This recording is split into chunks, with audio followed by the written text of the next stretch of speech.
احنا بنتكلم احنا في المطبخ بقى. ماشي. نتكلم في شويه حاجات كده ايه مهمين. طبعا انا قلت ايه ان احنا بنخزن الحاجات دي عشان في ناس بتعترض على موضوع التخزين ده، تقول لك الحاجه موجوده والكلام ده. انا قلت ايه بقى علشان العباده يا جماعه لازم يكون عندنا وقت العباده. في رمضان عندي حاجتي متخزنه، عندي الصلصه بتاعتي في الفريزر، عندي فاكهه اطلع على طول واعمل عصير سهل، ما اقعدش لسه انزل اجيب وانضف واغسل واعمل، هتلاقي نص اليوم ضاع. عندي كرنب مسلوق هطلع على طول، وعندي التسبيكه جاهزه. كنا عاملين قبل كده التسبيكه مع بعض اللي هي ايه، اللي هي بالبصل. انا ما بحبش اشيل القطه بالبصل، بحب اعملها زي ما وريتها لكم في الفيديو قبل كده، واشيلها كده يعني واطلعها بقى ايه، اعمل بصلايه واعملها. بس انا شلت كام كيس كده بالبصل. ليه بقى؟ في زنقه، الوقت خلاص هيعدي، ما فيش وقت، في ساعتين بس عايزه اعمل فيهم حله محشي كده ولا اي حاجه. عندي بقى القطه المتسبكه فيها كل حاجه، البصل والثوم كله. هطلعها بس واحط اضيف لها بس شويه توابل وشويه حاجات كده، واقوم ايه، وعندي الكرنب مسلوق اهو. فطبيعي لما يكون عندي ده وعندي ده مش هياخد وقت، هطلع كده بسرعه ويا دوبك اعمل الخلطه في ثواني، مش هتكمل ربع ساعه الخلطه. وشويه خضره، ما بحبش بقى اشيل الخضره في الفريزر، بتبقى دبلانه ومش حلوه والله، وبتبقى مهريه شويه كده، فهي ماليه الدنيا. هنجيب الخضره ونقطعها ونظبط، وهيبقى عندي كل حاجه جاهزه. يا دوبك اقطع شويه خضره واغسل الرز واحط على الخلطه بتاعتي، والكرنب مسلوقهم. فمش هياخد وقت، يبقى انا كده ايه، ما ضيعتش وقت، يبقى انا كده ممكن وفرت ساعتين ثلاثه ان انا اقف اعمل كل الكلام ده. فده حاجه كويسه. الناس اللي بتقولك انت بتخزنوا ليه، هو رمضان بتاع الاكل ورمضان مش بتاع الاكل، طبعا مش كل حاجه طبعا بطننا، لا بس ده لازم نعمل اكل، لازم حتى لو حاجه بسيطه. احنا نعمل برضو وصفات خفيفه وبسيطه في رمضان، واحنا رمضان زي اي حاجه، رمضان ده العباده طبعا.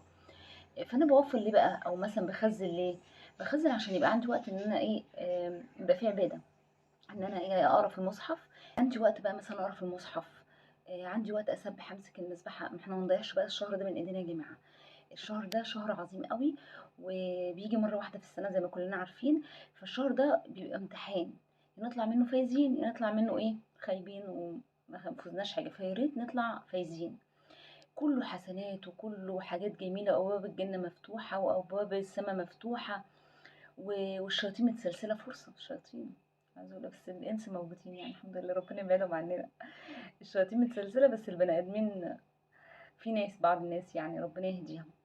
فاحنا ما نضيعش الشهر ده من ايدينا. إيه، لو نقدر نعمل اي حاجه قبل رمضان ونخزنها ونحطها بحيث توفر عن اللي علينا وقت، يبقى فيه اقرا في المصحف، يبقى احس اروح اصلي، اقعد اسبح، ما اضيعش الوقت ده. انا بعمل عمل ان انا عايزه انجز واعمل حسنات كتير عشان اطلع اخر الشهر ده فايزه كده بيه وفرحانه والدنيا حلوه كده. فعلشان كده احنا بنخزن الاكل، او بنخزن العصائر او الكلام ده. الحاجه تبقى سهله، اطلع العصير على طول على العمايل، اطلع الاكل على العمايل، هيبقى موفر معايا وقت. لان الوقت احنا في الشتاء، والوقت اصلا بيجري كده يعني. اول ما نقوم من النوم، الناس بقى بتقوم من النوم ايه، يعني متاخر في رمضان، على ما تقوم تعمل شويه الاكل المغرب جدا خلاص شكرا. فما فيش وقت، فكده كده اليوم ضايع، فما نضيعوش اكتر بقى. لا احنا عندنا الحاجات بقى اللي احنا بنخزنها دي هتوفر علينا وقت كبير، وقت كتير نعمل فيه حاجات مفيده، وحاجات ايه، وحاجات يعني ناخد بقى عليها حسنات، والايام الجميله اللي كلها كده ايه، روحانيات حلوه قوي. فلازم نستفاد منها، ما نطلعش من رمضان واحنا خسرانين، لازم نطلع كسبانين بكل حاجه. ما نضيعش وقت، ما نصليش، ما نقراش في المصحف، ما نختمش، نقدر نعمل اي حاجه نعملها عشان نقدر نيجي في اخر الشهر يبقى عملنا حاجه حلوه قوي في حياتنا، ونبقى مبسوطين اصلا وفرحانين.